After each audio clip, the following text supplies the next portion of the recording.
todos. É sempre uma alegria, né, estar conversando com aquelas pessoas que a gente tem sempre uma grande admiração na especialidade. Hoje a gente está tendo um imenso prazer e, ao mesmo tempo, uma grande honra de estar conversando com o professor Dr. Ricardo Moresca, de Curitiba, no Paraná, aonde ele hoje é professor, né, da Universidade Federal do Paraná, e também presidente da Associação Brasileira de Ortodontia Paraná, né, recentemente possado. O professor Ricardo Moresco também, ele é clínico, atuante, né, na especialidade, pesquisador. O professor Ricardo Moresca possui um mestrado na Universidade Metodista de São Paulo, doutorado na USP, São Paulo. O professor Ricardo Moresca é palestrante em diversos eventos nacionais e internacionais. Professor Ricardo, para iniciar, né, nos conte um pouco a respeito da sua história, né, dentro da ortodontia, tanto do ponto de vista clínico, né, da sua atuação clínica, como da sua atuação acadêmica, já que é vasta, né? A gente fez aqui uma apresentação sintética. Muito obrigado pela sua presença. Bom, boa noite a todos, né? Estamos aqui num início de noite de uma terça-feira, então boa noite a todos.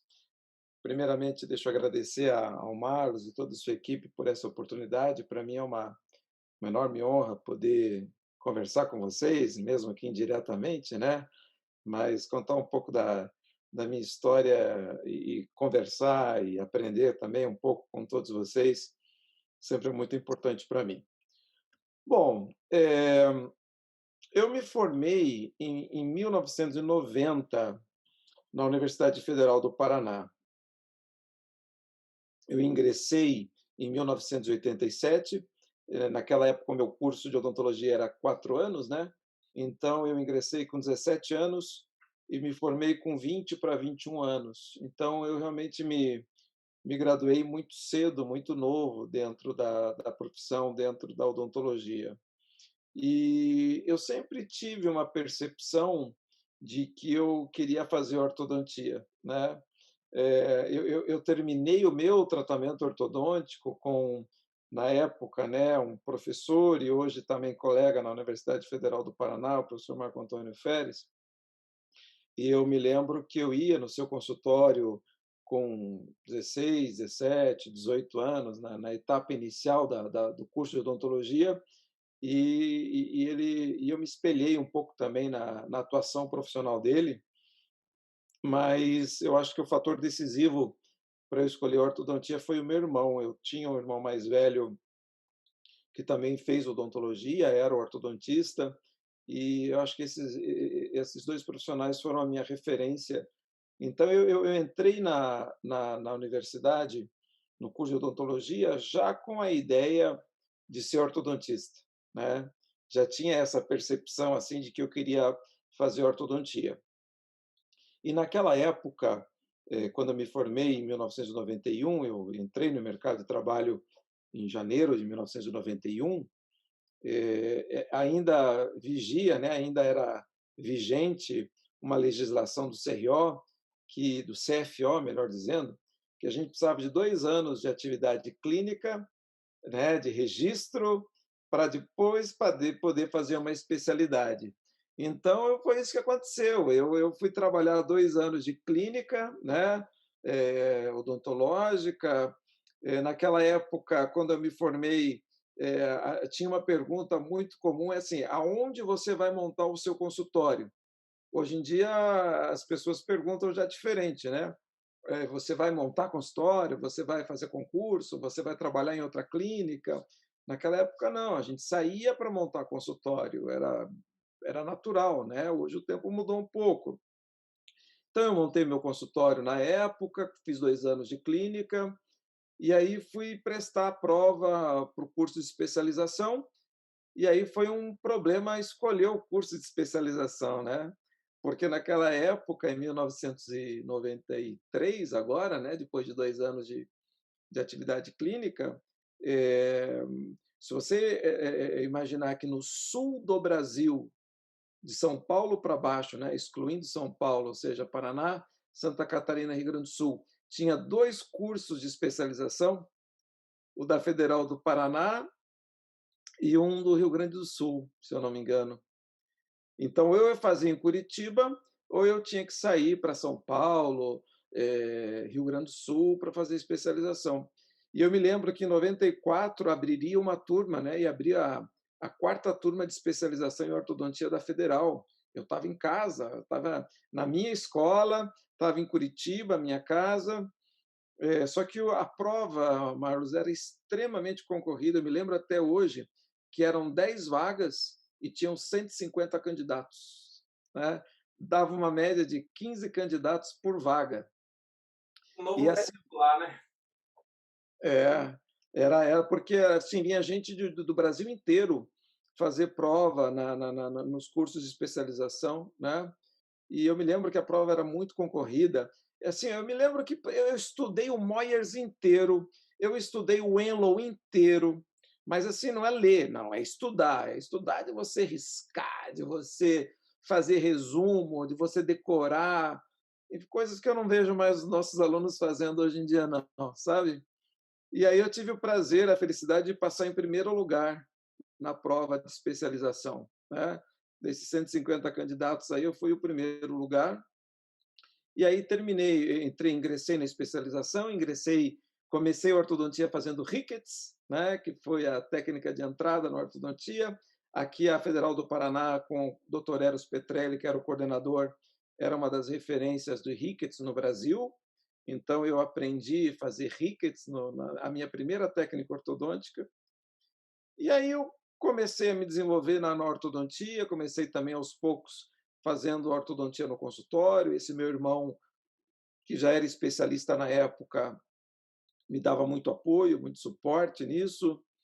E em 1995, mais ou menos, eu concursei para a Federal. Eu tinha 4, 5 anos de formado, abriu um concurso para anatomia e eu concursei para anatomia na Federal do Paraná. Eu também passei, junto no concurso juntamente com o professor Alexandre Moro, nós somos contemporâneos de universidade e do mesmo concurso. E aí eu ingressei e, lógico, por conta da, da necessidade acadêmica, tive que fazer o mestrado, fui para o doutorado, e no mestrado eu fui para a Metodista em São Paulo, onde eu fui atrás do professor Vigorito, na época. O professor Vigorito é até hoje uma referência, mas na época, quando ele estava atuando, né, na pós-graduação, hoje ele já está retirado da pós-graduação, ele tinha uma linha de pesquisa muito forte de mecânica ortodôntica, e era uma área que me encantava, então eu fui atrás dele na Metodista em São Paulo. E bem quando eu cheguei lá, ele estava abrindo uma linha de pesquisa em MBT. Então, isso eu estou falando agora de 96, mais ou menos. 96, 97, mais ou menos. 91, mais ou menos isso. E aí ele falou assim, eu estou abrindo uma linha de MBT, você quer fazer um trabalho comigo? Eu falei, quero, lógico que eu quero. Não sabia direito o que era MBT ainda não. E nisso eu comecei a me envolver, conheci daí nesse meio tempo o Dr. Hugo Trevisi, e ele começou a se interessar também pelas pesquisas que a gente estava fazendo na Metodista na época. Aí eu defendi o meu mestrado, e logo em seguida o professor Vigorito também era o titular da USP, na época em São Paulo. Eu prestei o doutorado em São Paulo, e aí continuei a linha de pesquisa do MBT. Então, na verdade, é nesse ponto que eu queria chegar. Tanto a minha atividade clínica, atividade de pesquisa, atividade de docência, elas convergiram assim naturalmente em direção ao MBT, que é uma linha de pesquisa forte que eu tenho, uma experiência clínica extensa que eu tenho também, né? E essa é a minha trajetória assim rapidamente. Então, hoje eu tenho em fevereiro agora eu completei 30 anos de formado em odontologia. Tenho 26 anos de docência na Federal do Paraná e uns bocados de casos tratados. Eu estava fazendo levantamento aí, tenho cerca aí de entre ao redor de uns 4.000 casos tratados já em ortodontia, o que dá um pouquinho de experiência. Já dá para dizer que a gente conhece um pouquinho de ortodontia, né?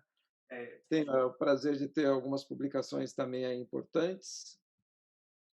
É, a gente publicou recentemente um livro, né, com o Dr. Trevisi, que infelizmente também faleceu em virtude do Covid recentemente, que é o ápice assim da evolução do MBT, né, que eu tive o prazer de participar com o Dr. Hugo.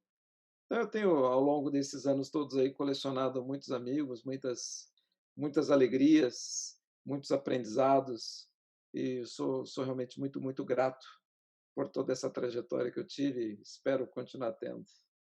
E diga de passagem, né? Quem já teve o prazer de assistir suas palestras, vê quão belíssimos são seus casos, né? O rigor que você tem com suas finalizações, né? São super belos de se enxergar e, ao mesmo tempo, são inspiradores, né? Para quem está trilhando e para quem vive de clínica ortodôntica. Você vê soluções magníficas e com um padrão de finalização, né? Sempre muito com muito critério, né? Sempre com muito, você é sempre muito criterioso. Isso é importantíssimo também para quem está vivendo o dia a dia de consultório. Assim, eu acho que ao longo dessa minha trajetória aí, um dos pontos que eu sempre me preocupei foi trabalhar bem, trabalhar, eh, fazer as coisas bem feitas, né. E lógico que isso não é uma prioridade minha, né, acho que a maioria dos ortodontistas tem essa intenção, né, de fazer o seu melhor, mas a questão de finalização sempre foi uma coisa que me incomodou, porque, assim, eu já até digo os meus comentários aí para quem estiver nos ouvindo, né,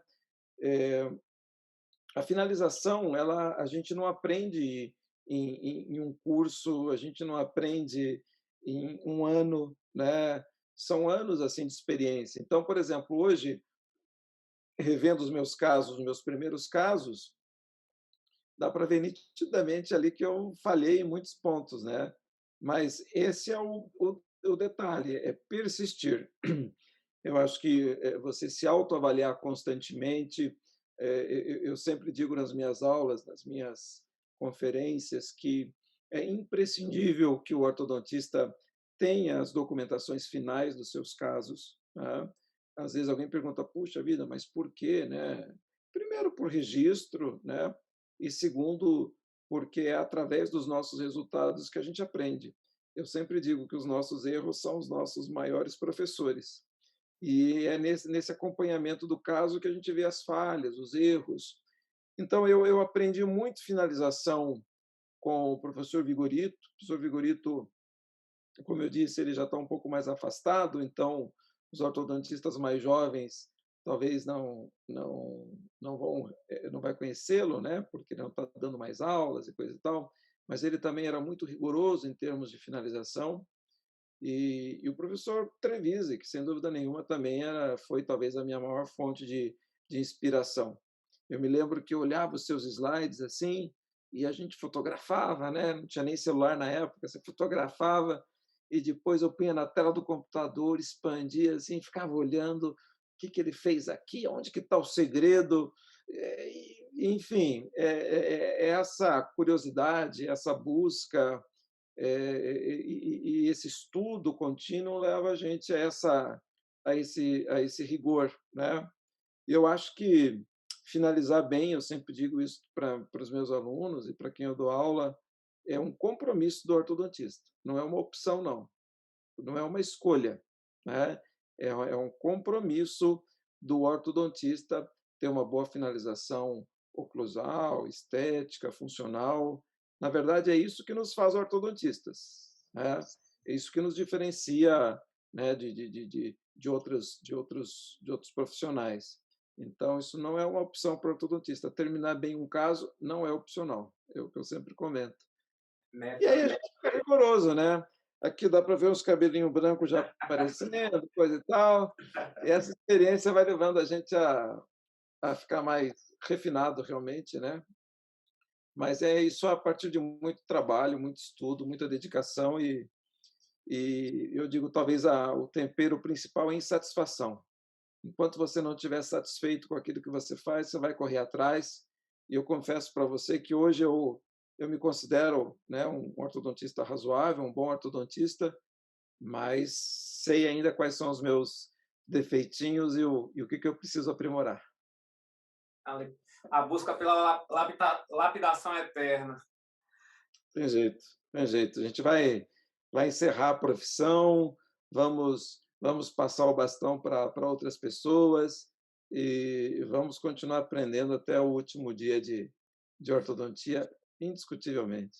Ações, a gente sabe, enquanto ortodontista, que um dos nossos grandes problemas é justamente o manejo, né, da falta de espaços, né, e no qual, em muitas das situações, são os principais motivos que levam os nossos pacientes aos nossos consultórios, é a insatisfação com o posicionamento espacial de dentes apinhados, e no qual a gente tem que buscar manejar essas situações da melhor forma possível, né? O impacto dessa solução desse problema, seja como o senhor bem falou, na oclusão, na função, na estética do sorriso, na estética da face, enfim, são todas essas variáveis que a gente põe na mesa na hora que a gente vai traçar, né, um planejamento consistente.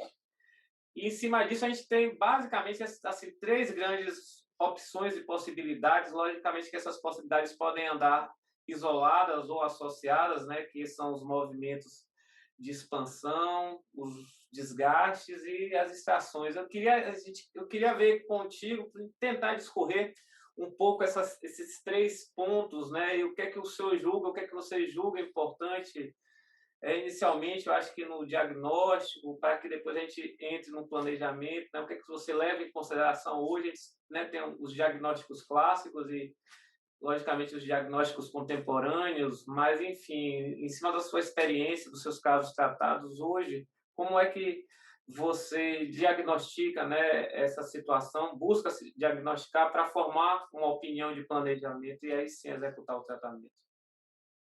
Ok.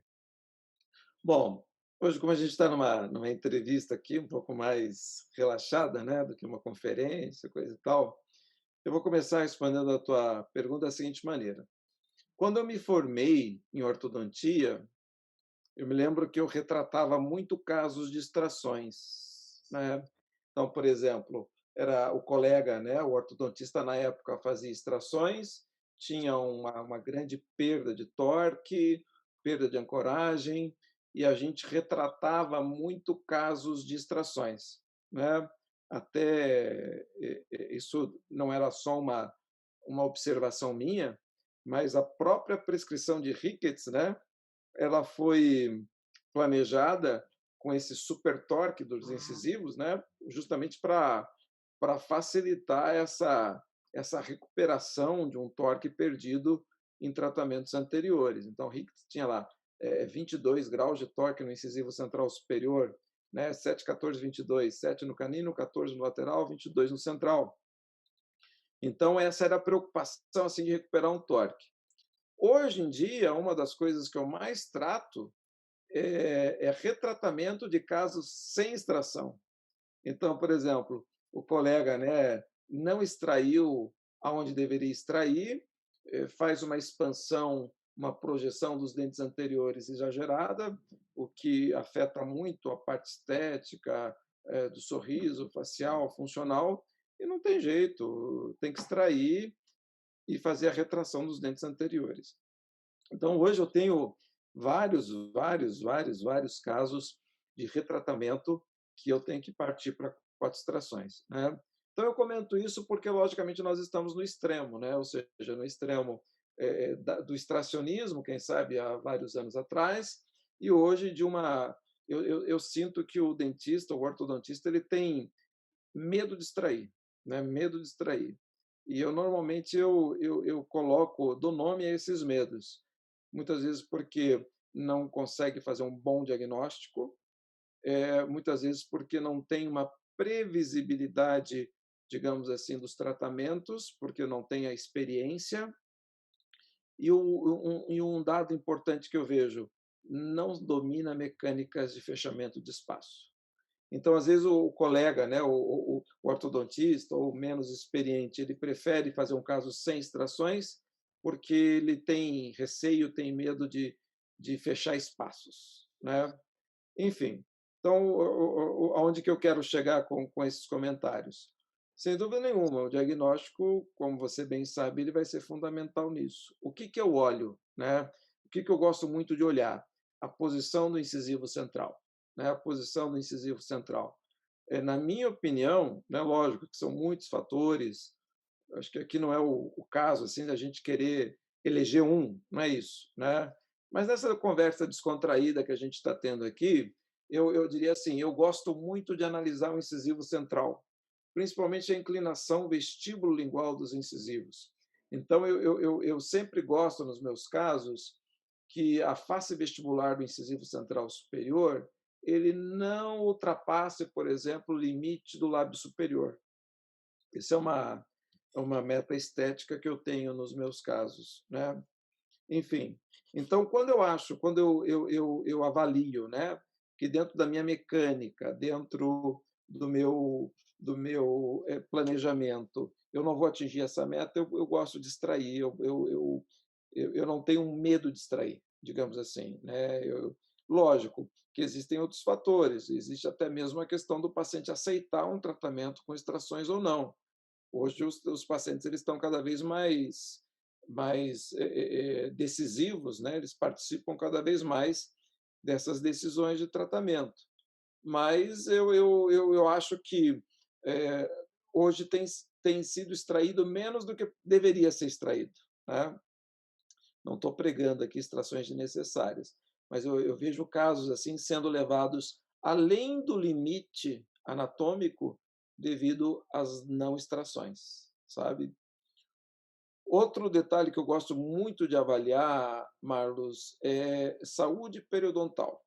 Sim, realmente eu acho muito desfavorável, em termos de estética, em termos de prognóstico, uma expansão exagerada dos arcos dentários, sabe? Então, nesse aspecto, eu sou um pouco mais conservador em termos de alteração de forma de arco dentário. Eu acho que a gente tem métodos, a gente tem ferramentas muito importantes hoje em dia, úteis, né, para a gente avaliar quando e quanto se pode expandir em um determinado tratamento. Tem limites precisos e eu procuro não invadir esses limites, sabe?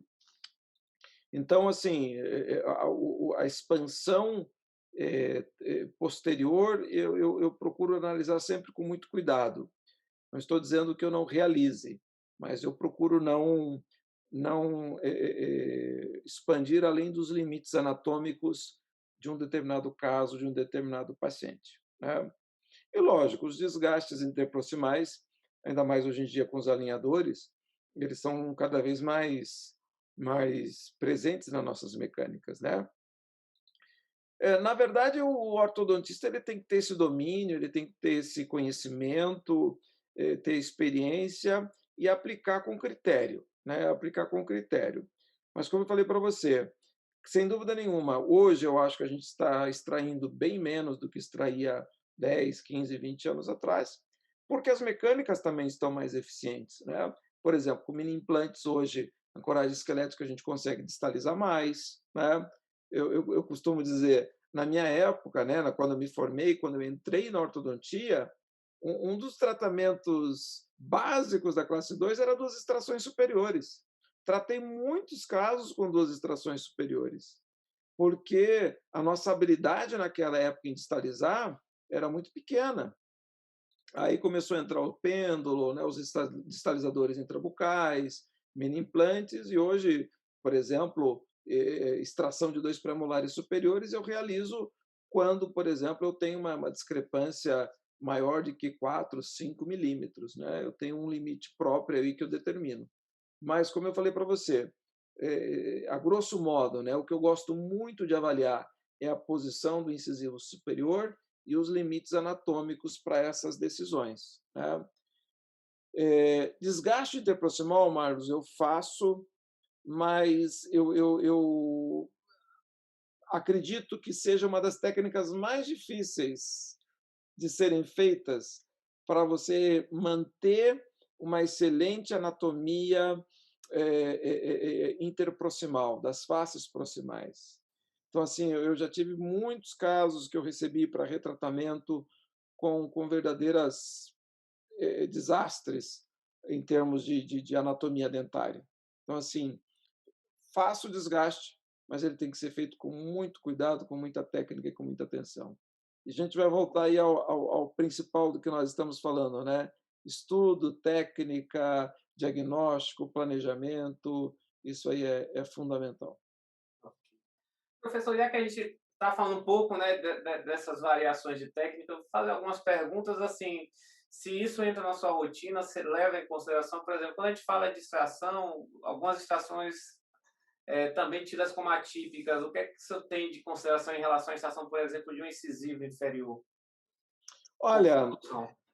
eu costumo dizer assim que extração de um incisivo inferior entra naquele conjunto de informações assim, né? Futebol, política e religião, e extração de incisivo inferior não se discute, Isso. né?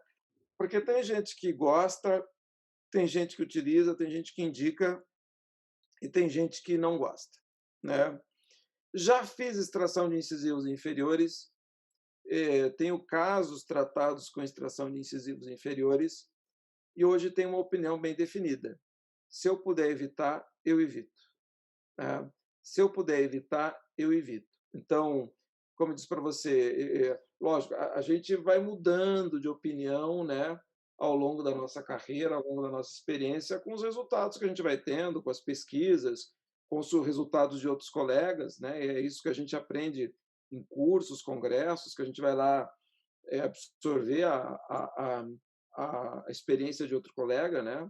Então, eu diria assim para você: o meu último recurso é a extração de um incisivo inferior. Já tive casos, né? Mas eu acredito que tem algumas dificuldades ali de ajuste final da oclusão, de finalização. Eu não estou dizendo que seja uma opção inválida, mas é a minha última opção é a extração de um incisivo inferior. Tá? Eu preferiria até desgastes região de premolares, quando possível, né? Mas preservando um incisivo inferior. Lógico que eu sei que tem casos que vão recair sobre essa opção, mas, como eu disse, é geralmente a minha última opção hoje em dia.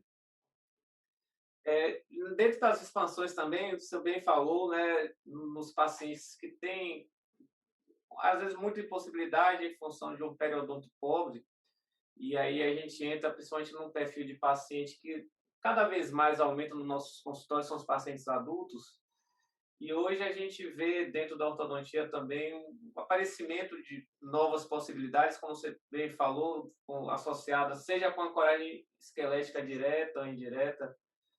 Você tem alguma experiência, você utiliza também como protocolo de expansão tardia, vamos dizer assim, os expansores apoiados em mini parafusos ou, enfim, a abordagem ela, nesse período, nessa fase de vida, já partiria para uma abordagem mais cirúrgica?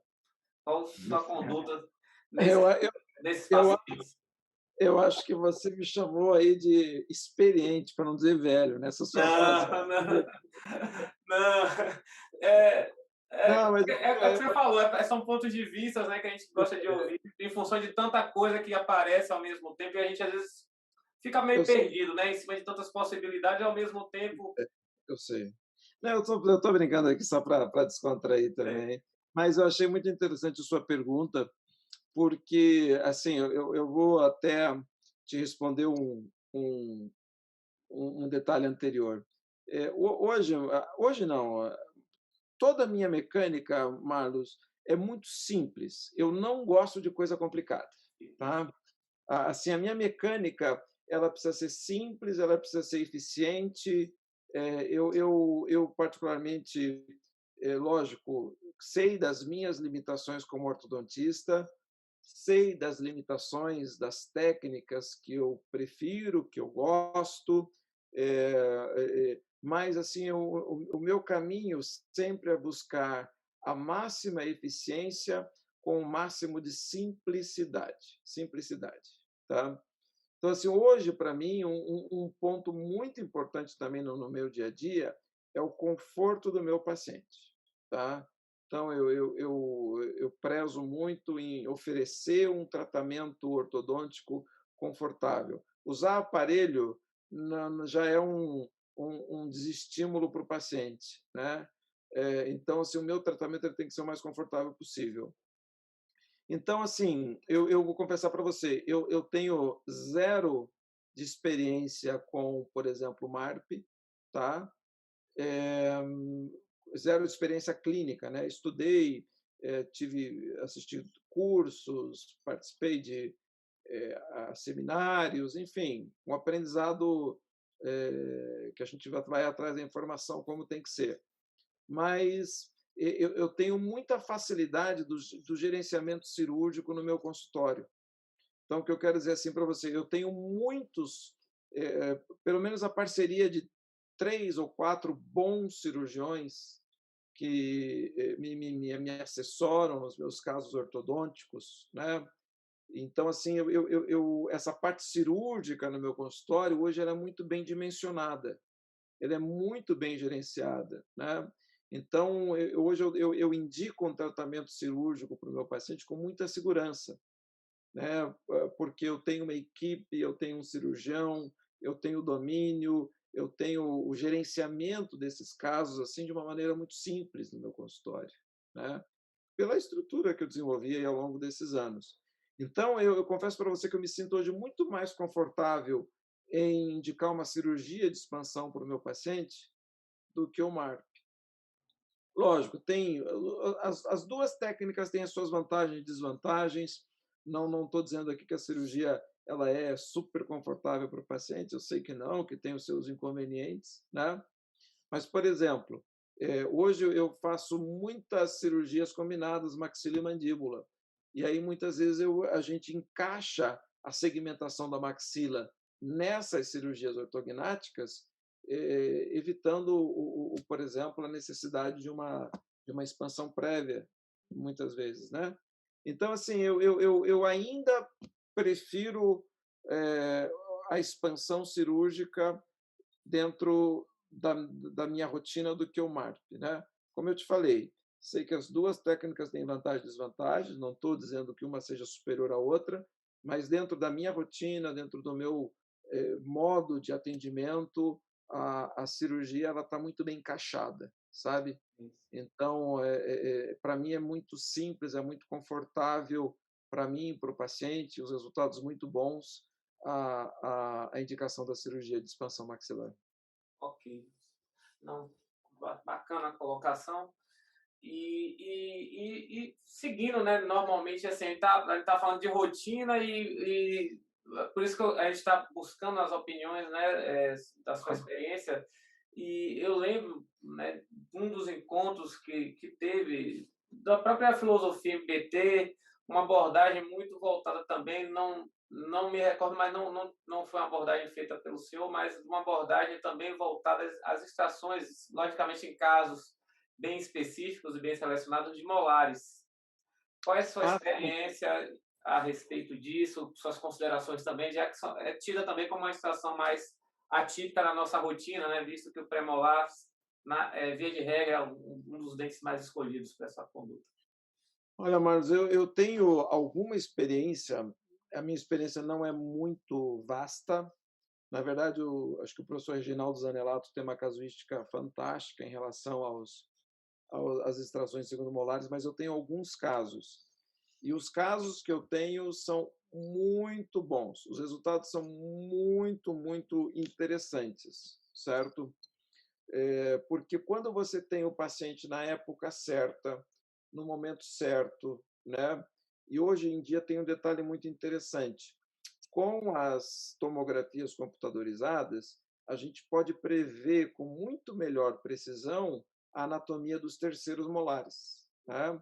Porque um dos requisitos das extrações de segundos molares é você ter um terceiro molar com uma boa anatomia, com uma boa coroa, com uma boa raiz, né?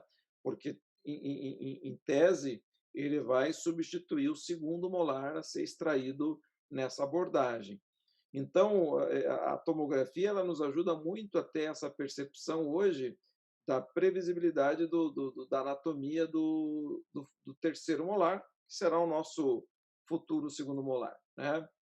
Em alguns casos severos de classe 2, você extrair segundo molar, distalizar primeiro e manter 2 pré-molares no arco dentário, eu acho que é muito inteligente, porque uma das críticas que o tratamento com extrações recebe é de reduzir o corredor bucal, diminuindo o perímetro do arco, né? Então, e realmente, se você parar para perceber, alguns casos o sorriso fica comprometido com as extrações de premolares, não todos, alguns casos. Então, assim, essa abordagem de você extrair segundo molar, aproveitar o terceiro e você manter 2 premolares, produz resultados clínicos muito interessantes, né? Como eu comentei, lógico, depende de um diagnóstico preciso, depende de uma mecânica bem conduzida, depende de uma formação, de um conhecimento do ortodontista. Mas eu diria assim, nesse momento da nossa conversa, para os nossos espectadores. Conheçam a técnica, considerem nos seus tratamentos. Lógico, a gente não vai sair extraindo o segundo molar em todos os casos, não é isso, né? Mas, em alguns casos de classe 2, em alguns casos de classe 3, no caso de inferiores, né? Se bem que a minha experiência maior são com extrações de superiores em casos de classe 2, podem ser opções inteligentes de planejamento dos casos. Então, considerem, né? Quando eu dou aulas de extrações para os meus alunos, né, e falo sobre isso para eles, é o seguinte: olha, normalmente o nosso olho, né, nosso conhecimento não considera os segundos molares, você considera premolar a extração. Então, se você incluir essa possibilidade nos seus planejamentos, certamente você vai ter um ganho de possibilidades fantástico. Então, assim, se você não conhece, se você não tem experiência, se você não leu ainda sobre o assunto, procure se informar, porque vale a pena, ao menos, conhecer essa possibilidade de tratamento. Professor, professor Ricardo, o senhor participou, né, como o senhor bem disse na apresentação, da escrita, né, do último livro do professor Hugo Trevisi, e a gente percebe que esse último livro ele já focava muito a utilização de um bracket com, se eu não me engano, os slots, dois slots, os slots diferenciados. E como a gente está falando de extrações, enfim, de uma mecânica que a gente precisa, né, de um controle em relação, um controle a mais, dependendo da quantidade até de espaço que a gente fecha em relação aos outros movimentos ortodônticos, esses brackets que ele vinha desenvolvendo e, enfim, que ele pôde expressar, né, o que ele já tinha tido de resultado justamente nessa publicação, eles oferecem, né, algum tipo de recurso a mais, algum controle a mais em cima do que o senhor percebeu, enfim, o que é que o senhor pode nos contar a respeito, já que muitos profissionais ainda não tiveram contato, né, a esse sistema justamente de correção ortodôntica? Bom, então deixa eu, em rápidos minutos aqui, resumir alguns pontos importantes dessa filosofia do Dr. Hugo Trevisi, né? Então, essa nova abordagem ficou batizada, né, de TD-Wire, do inglês, é, mecânica de arcos duplos, Trevisi Double Wire, né? TD-Wire é Trevisi Double Wire, arcos duplos. Porque, na verdade, a história toda começa desde os aparelhos autoligados de um slot único, né? Que sempre o controle rotacional ele é mais difícil, isso nós sabemos, né? Então, o bracket autoligado ele oferece uma grande vantagem, que é a baixa fricção nos estágios iniciais do tratamento, mas ele traz consigo também uma grande desvantagem, que é o controle rotacional. Então, esse controle de rotação, né, que a gente obtém ao final da fase 1, fase 2, né, alinhamento, nivelamento com os brackets convencionais, a gente vai obter isso um pouco mais tardiamente com os brackets autoligados. Então, a ideia do Dr. Hugo, né, que já vinha sendo utilizado em bractes anteriores, é a utilização de dois arcos simultaneamente, para que pudesse expressar melhor a, a, as angulações, né, do aparelho e também expressar melhor a correção das rotações. Nessa última versão de bracket autoligado que ele fez a proposta, eram dois slots independentes, são dois slots independentes. Né? Então, tem um slot principal e um slot auxiliar. Então, esse slot auxiliar ele é 16 por 16, então ele tem um formato como se fosse um tubo, né? Onde os fios eles entram de mesial distal, por exemplo, né? E existe o slot principal, que é 22 por 28, que ele entra na horizontal, como os brackets que nós estamos acostumados a trabalhar. Né? Então, é possível conjugar dois fios ou dois arcos ortodônticos de acordo com a fase do tratamento ortodôntico. Então, por exemplo, lá no iniciozinho do tratamento, o primeiro arco de nivelamento, onde a gente precise de um certo deslizamento do arco pelo fio, nós começamos com um arco único, né? Um pouquinho mais à frente no tratamento, aonde a gente precisa focar a correção das rotações e a expressão da angulação, nós podemos associar dois arcos. Né? Vamos pegar uma outra situação, casos de extrações. A gente utiliza a mecânica de deslizamento. Então, lógico, dois arcos, se eu estou fazendo a mecânica de deslizamento, isso gera um atrito adicional e dificulta o fechamento de espaço. Então, a gente pode utilizar um arco único, né, até os molares e um arco auxiliar de canino a canino, por exemplo. Né? Então, a gente pode jogar com as possibilidades nas diferentes etapas do tratamento. Então, a ideia básica, que eu particularmente acho sensacional, como uma ideia, eu tenho chamado isso o último legado, né, do Dr. Hugo Trevisi, é a possibilidade de nós trabalharmos com dois arcos nas fases do tratamento ortodôntico, porque nós precisamos de mais controle. Então, a ideia básica é manter o baixo atrito, a baixa fricção nas fases mais iniciais do tratamento, ou nas etapas em que se precisa priorizar a baixa fricção, mas, ao mesmo tempo, ter a possibilidade de otimizar o controle rotacional e o controle de angulação nas etapas necessárias do tratamento ortodôntico. Né? Então, não necessariamente a gente vai usar dois arcos toda a etapa do tratamento, ou todos os tratamentos, mas nós podemos balancear, a gente pode usar os dois recursos à medida que seja necessário no tratamento ortodôntico. Né? Então, a ideia, que inclusive está bem descrita no livro, é tentar conjugar ao mesmo tempo as principais vantagens do aparelho autoligado e do aparelho convencional, né? Trazendo para o tratamento ortodôntico as principais vantagens de cada um dos dois sistemas. Esse é o conceito da ideia, é o princípio da ideia. Fica aí, né, uma grande informação para os interessados. Né? O professor Hugo já deixou esse livro publicado, o professor Ricardo também foi autor, e é uma informação relevante, né? Uma coisa que foge pelo menos da vivência de muitos que foram formados há um tempo atrás, que não tiveram acesso, né, justamente a esse tipo de recurso, que é um recurso novo. Exatamente. Então, na verdade, sim, a ortodontia ela é muito ampla, a ortodontia ela é muito rica, né? Eu vou sempre dizer, uma técnica não é superior à outra, pode ter vantagens, pode ter desvantagens, também entra muito aí nessa seleção, né?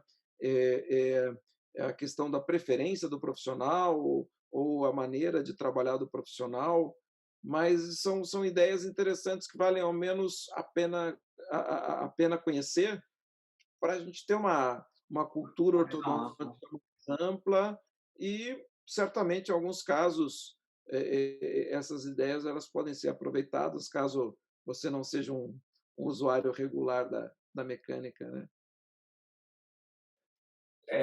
Professor, a gente falou dos tratamentos, já falamos também do diagnóstico, das abordagens e tudo, e a gente, né, chegando é, justamente no final do nosso tratamento, a gente, enquanto clínicos, se preocupa muito com a questão das contenções, né?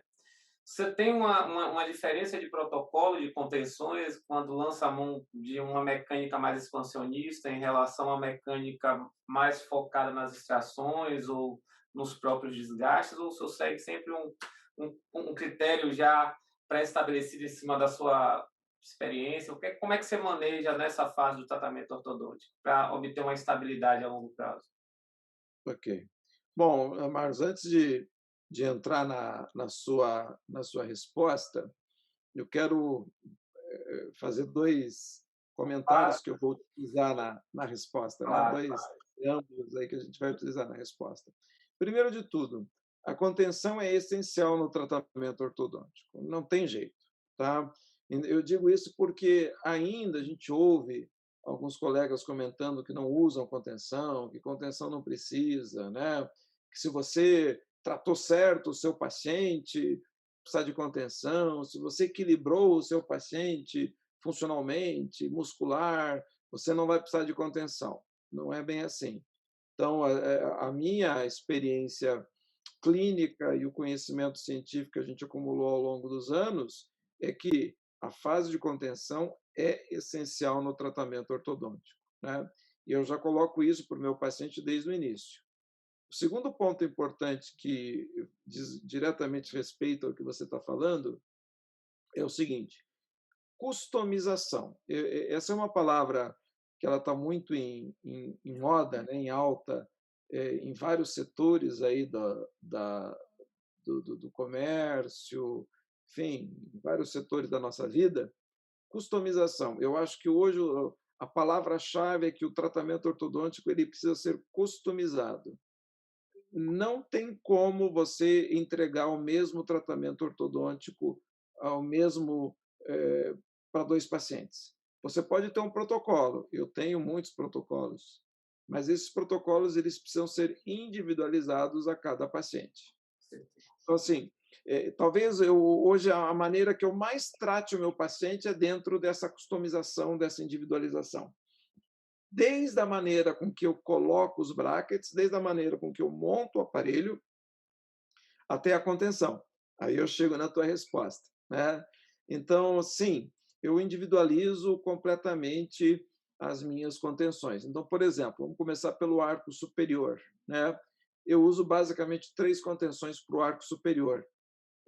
Primeiro, os aparelhos removíveis tradicionais, né? Onde eu deixo as faces oclusais totalmente livres e o paciente tem a possibilidade de uma intercuspidação, né? Então eu opto por por essas contenções quando eu preciso de algum ajuste fino ainda de intercuspidação durante a fase de contenção, né? Confesso que estou usando cada vez menos os aparelhos removíveis tradicionais e tenho usado cada vez mais as contenções de acetatos, os alinhadores, né? Por vários motivos. Eles são muito mais confortáveis, estéticos para o paciente, são de confecção mais rápida, eu confecciono no meu próprio consultório, então se tornam até um pouco mais econômicos para o paciente e para a dinâmica do consultório, né? Mas realmente, em alguns casos, eles impedem uma intercuspidação. Então, nesses casos, eu procuro evitar os alinhadores, né? Os alinhadores também têm ganho muito recurso, por exemplo, eu tenho usado muito alinhadores com attachments para contenção. Exemplo, tracionei um canino, certo? O que eu fazia antes? Eu colocava uma contenção fixa por lingual, certo? O que eu faço hoje? Coloco um pequeno attachment na vestibular do canino e coloco um alinhador para controlar essa tendência de recidiva, né? Então, assim, os alinhadores, os acetatos, né? eles dão uma nova perspectiva de contenção para a gente. Eu apresentei isso, inclusive, no Ortho Premium, que teve em 2000 o ano passado, 2020. Por exemplo, casos de mordida aberta, né? Que é uma das contenções mais difíceis que a gente tem. Então, o que eu faço? Eu coloco alguns attachments nos dentes anteriores, né? E coloco acetato em cima desses attachments. Então, eu controlo, né, a tendência de intrusão que muitas vezes existe no pós-tratamento da mordida aberta anterior, por exemplo, né? Então, perceba que os acetatos eles dão uma outra dinâmica em termos de contenção, né? A gente tem que ficar atento a isso. Um outro exemplo que eu uso muito os alinhadores, né? Naquele quesito que a gente falou de finalização.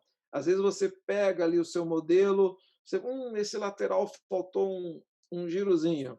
Então eu uso muito os acetatos, os alinhadores para um refinamento de finalização, por exemplo, né? E o terceiro tipo de contenção superior que eu uso são as contenções fixas, né, de canino a canino, na face palatina, que eu tenho usado cada vez mais também, por uma questão de estabilidade e conforto do paciente. Tem muito paciente que não quer usar o dispositivo móvel, então eu tenho usado cada vez mais essas contenções fixas no superior também. Então, assim, para resumir o superior, os aparelhos removíveis convencionais estão, digamos, em declínio, e eu tenho usado cada vez mais as contenções fixas e os acetatos de contenção superior, né? No arco inferior é basicamente a mesma coisa, só que eu praticamente excluo os aparelhos removíveis embaixo. Assim, há muito tempo a gente não usa o aparelho removível inferior porque ele é muito desconfortável para o paciente, principalmente a questão do acrílico, né? Então, embaixo, normalmente eu utilizo ou a contenção fixa ou um acetato, né? É, e aí a gente vai entrar numa discussão eterna sobre a contenção lisa, a contenção higiênica, de novo, tem outra coisa que não se discute igual religião, futebol, isso e política, não se discute. Eu gosto muito das contenções higiênicas, alguém vai estar me ouvindo aí, vai estar, digamos, surtando, né? Eu gosto muito das contenções higiênicas e tem um pequeno segredinho que todo mundo comenta, né? Que dá um desastre periodontal. Depende. Primeiro, você tem que colocá-las passivas. É verdade, elas são um pouquinho mais trabalhosas, um pouquinho mais difíceis de serem colocadas passivamente, para não produzir nenhum movimento de torque nos incisivos, certo? E número dois, mínima quantidade de resinas para não afetar a parte periodontal, a parte de higiene do paciente, né? Já vi casos de excelente resultado com a contenção lisa, contenções higiênicas, enfim, esse também é um campo aí para uma discussão praticamente sem fim. Mas eu, particularmente, tenho uma pequena preferência pelas contenções higiênicas com esses cuidados que eu te comentei, né? E, para finalizar o comentário, né, as características individuais. Por exemplo, se o paciente tinha um diastema entre os dois incisivos centrais, eu coloco uma contenção fixa além do acetato, além do aparelho removível nos dois dentes. Se foi feito um tracionamento de canino, ou eu coloco aquela contenção fixa por lingual, ou esse attachment que eu comentei com você por vestibular. Então, assim, normalmente eu procuro identificar qual foi o movimento mais difícil, mais decisivo no tratamento ortodôntico e penso em uma contenção específica para essa questão. Como você comentou também, casos de extrações. Gosto muito dos acetatos em casos de extrações, porque eles mantêm mais essa questão do fechamento de espaço. Então, eu acho que hoje em dia o exercício que a gente faz, por exemplo, para um diagnóstico, planejamento de um caso, é muito parecido com o exercício que a gente faz de escolher a contenção para o paciente. Para resumir, hoje eu acredito que o tratamento ortodôntico, como eu comentei, ele tem que ser customizado do primeiro bracket que a gente coloca no paciente até a contenção que a gente usa no o protocolo de contenção que a gente aplica ao paciente. Tudo tem que ser absolutamente individualizado para cada paciente. Exatamente, né? Cada um com sua particularidade. Professor, e né, a conversa, assim, se fosse conversar, a gente poderia passar a noite toda, mas o senhor Entendeu? trabalhou, a gente está numa terça-feira e para a gente, assim, é sempre uma alegria, né, estar sempre ouvindo, né, e aprendendo, né? Numa conversa dessa, a gente termina, sai ganhando bastante em cima da experiência de cada um e tenho certeza que todo mundo está acompanhando, sai nutrido, né, de mais conhecimento. Isso que é o mais bacana de tudo estimulado, né? Estimulado a buscar, né? E enxergar que é aquilo que você bem falou, a vida é uma eterna busca, né? E aí que vem, né? A gente tentar fechar nossa conversa. Eu queria assim muito que o senhor desse, né, conselhos ou mandasse um recado para aqueles, né, que estão nos assistindo hoje, que vivem, né, e tiram seu sustento da sua vida clínica, do seu consultório. Outros estão buscando iniciar essa vida na clínica ortodôntica e, né, o senhor já é experiente na área e uma pessoa muito bem conceituada, seja no campo acadêmico como também no campo profissional. O que é que o senhor poderia passar para esses, né, que buscam estar, né, bem situado na profissão, né? O que é que você poderia passar para eles como conselho e, enfim, como metas, né, para que eles procurem seguir, né? Uma Olha, pergunta Marcos, difícil. uma pergunta difícil, porque enquanto você falava aí, eu estava pensando, né? Quem que vai assistir essa entrevista? Quem que vai comentar, né? Quem que vai aproveitar essa nossa conversa? Porque a gente vive num país imenso. Você está quantos graus está em Salvador? Aqui deve estar agora uns 7, 8 graus em Curitiba. A gente está no inverno da Bahia, 20 graus no 20 inverno. graus, é. Deve estar aqui por volta de 8, 10 graus em Curitiba, né? É um país enorme, diferenças culturais gigantescas, profissionais com diferentes contextos econômicos.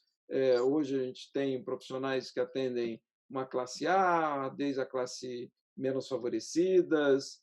Então, assim, é difícil você dar conselhos, né, em virtude dessa diversidade aí de formações que a gente tem. Mas eu exploraria com você alguns conceitos básicos que eu, olhando para trás para a minha carreira, eu acho que deram certo alguns, outros não deram certos, né? Então, eu diria assim, de uma maneira geral, na minha experiência. Número um, qualidade. Assim, às vezes as pessoas me perguntam: o que que você acha mais importante hoje para um profissional se diferenciar no mercado de trabalho? Qualidade, qualidade. Qualidade do seu serviço, qualidade no seu atendimento, qualidade no seu estudo. Se diferencie pelo melhor, né? Pelo melhor que você pode fazer, né? Nem sempre o nosso melhor é o ideal. A gente tem limitações, né, de várias naturezas, como eu comentei, mas dentro do contexto de cada um, eu acho que é a qualidade que vai fazer a gente crescer. Eu digo isso em vários aspectos, né? Eu vejo, às vezes, as pessoas investindo muito em uma sala de espera bonita, em um consultório bonito, um avental bonito, uma rede social bonita.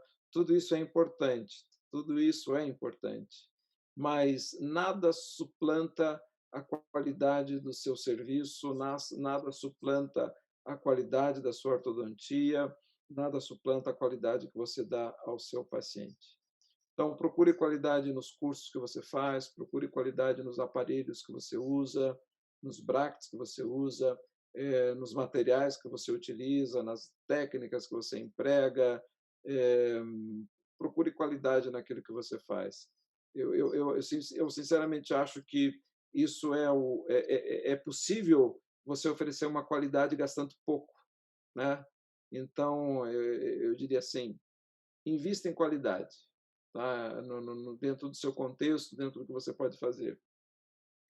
Um segundo conselho que faz muito parte da minha personalidade, eu diria assim, não se limite nunca, não se limite nunca. Eu sou um cara que, se eu precisar recolar o mesmo bracket 10 vezes, eu vou recolar, né? Sim, eu acho que a gente pode mais, sempre pode um pouco mais, sempre pode um pouco mais, né? Então, procure se desenvolver o máximo possível. Hoje, por exemplo, eu acho que eu sou um bom ortodontista, eu acho que eu estou na metade, passei da metade da minha carreira já, mas eu chego no meu consultório todos os dias querendo fazer um pouco diferente, fazer melhor, aprender e estudar, e ler um artigo, e realmente avançar. Eu acho que é isso que move a gente, sabe? O querer aprender. E um último ponto que eu diria assim para você, Marlos, é o que eu aprendi na minha profissão é: ouça o seu paciente. Ouça mais do que fale, né? Ouça mais do que você fala. Porque eu mudei muito a minha maneira de atender o meu paciente nos últimos 5, 10 anos, né? É, teve uma fase na minha vida que eu estava muito focado em produtividade, né? Em atender, enfim. Eu sempre brinco nas minhas aulas, o paciente fala para você, bom dia, doutor, você fala, morde, né? Enfim, você está preocupado ali com... É importante, isso continua sendo importante para mim, eu comentei com vocês isso tudo, né? Mas ouvir o paciente é extremamente importante, dar uma informação para o paciente. Eu acho que o relacionamento pessoal com o paciente é uma das coisas mais importantes que a gente pode desenvolver na nossa profissão, sabe? Isso gera confiança, isso gera liberdade entre você e o seu paciente, isso gera laço, isso gera lastro, isso gera outras indicações, né? Então, dedique-se ao seu paciente, é ele que paga as suas contas no final do mês, né? Então, dedique-se ao seu paciente, ele merece toda a sua atenção, né? No caso, né, dedique-se aos seus alunos, dedique-se aos seus, né, as pessoas às quais você está servindo, porque na verdade, quando nós somos professores, somos ortodontistas, nós estamos servindo alguém, né? Então, faça um bom serviço, sirva de uma maneira melhor possível, coloque o seu coração, que para mim está dando certo. Espero que dê certo para vocês também. Muito obrigado, senhor Ricardo, por toda essa sua gentileza, sua atenção, né, estar aqui com a gente. Espero, né, revê-lo em breve, né, passar toda essa confusão de pandemia, enfim, a gente está junto, seja em congressos. Espero também recebê-lo aqui em Salvador, para a gente vai ser uma imensa alegria também estar pessoalmente, uma vez, né, como eu bem falei no início, a gente tem uma admiração muito grande, né, pela sua pessoa e pelo seu trabalho.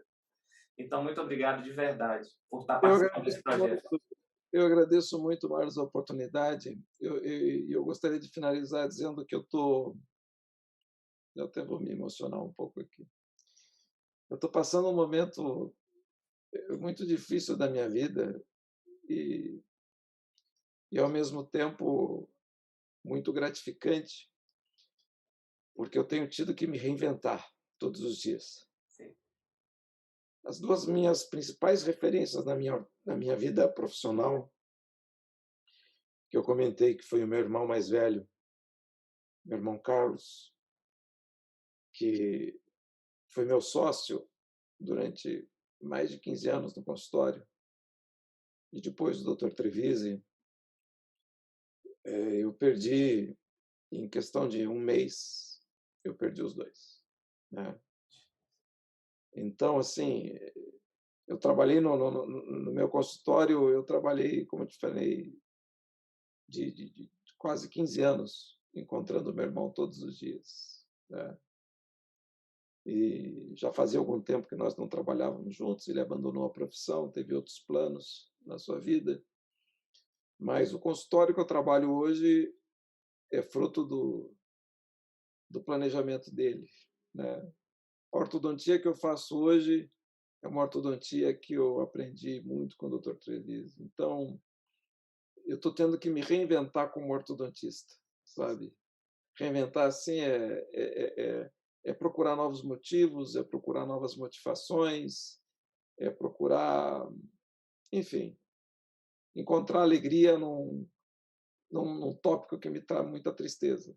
Sim, Então, como eu te falei, é um momento, ao mesmo tempo, triste, né, mas eu estou encarando isso com muitos desafios, assim, no sentido de me reinventar em muitas coisas sim. na minha vida profissional, na minha vida ortodôntica. Então, esse momento de reflexão que eu estou fazendo com você, que eu posso olhar aí os meus, né, de uma maneira rápida, os meus minhas experiências, para mim foi revigorante. Eu agradeço a oportunidade e esse momento de reflexão. Para mim foi muito importante. Muito obrigado, Marcos. Obrigado você, professor. Felicidades aí para o senhor, para a sua família, muita paz e Jesus. saiba que, né, são nesses momentos de reinvenção também que surgem, né, novas possibilidades e você está aí para, seja para manter, né, tá construindo sua história, mas manter, perpetuar a história do seu Treviso e ao mesmo tempo com seus familiares e seus entes,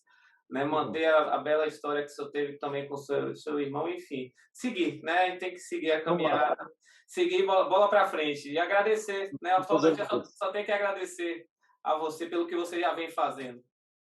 Muito Quando você obrigado. precisar de mim, 100% à disposição. Tá Grande ok. abraço. Um abraço. Tchau, tchau. Fique com Deus. Um abraço. Obrigado.